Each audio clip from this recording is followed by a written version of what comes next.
Caitlin Clark's future at Unrivaled receives strong prediction from national analyst amid FIBA WNBA preseason hustle. How did Caitlin Clark spend her offseason? Well, it was obvious in one photo that quickly went viral back in March. It was obvious in her interviews that made the rounds. Obvious from the greens where she casually stole the spotlight. And definitely obvious from her courtside cameos that screamed fan energy.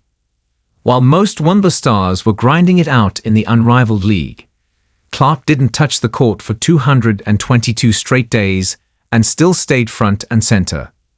Now that's star power. And Unrivaled knows it. Reports say they tossed her a massive $1 million offer to play in their inaugural season, plus equity and revenue sharing. But Clark passed. After a marathon senior year at Iowa that rolled straight into her debut WNBA campaign, she chose to rest, reset, and hit the gym instead. No games, just grind. Now, heading into year 2, Unrivaled is still chasing the big fish. ESPN sources say the league is looking to lock in more big-name talent, including A'ja Wilson and, of course, Clark. They're hoping to spark talks with both stars in the coming months. But here's the thing, without those headliners, the hype might fizzle. A WNBA gem even told ESPN that Unrivaled needs 18 to 20 of the league's top players on board or risk losing major interest. They're not giving up though. The league's already working on Season 2 tweaks, based on player and star feedback. And with a new WNBA collective bargaining agreement coming after 2025, the negotiating table might look a whole lot different. But still, if they want real momentum, landing Clark and Wilson would be game-changing. Now, if you're wondering whether Caitlin's gonna sign on this time around, analyst Rachel DeMita has thoughts. Her prediction is a hard no, for both Clark and A'ja. I don't think either of them will, she said. They don't need the extra money. They took the entire off-season off to work on themselves, and we've already seen the difference. She's not wrong. A'ja's sitting on a fully guaranteed $400,000 deal across 2 seasons. Clark's WNBA check might be just $78,066 this year. But that's barely 2 to 3% of her total income. The real money comes from brand endorsements. DeMita also pointed out something key. Clark looks stronger this year. The muscle she's added. That's what a full off-season of training will do. No travel.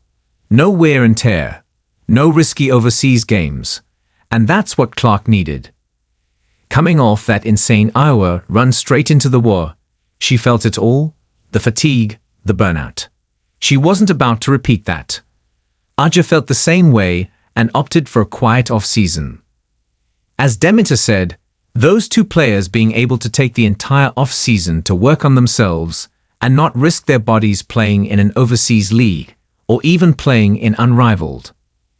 And you just wonder if they are better prepared going into this season than players who did play overseas or who did played in Unrivaled.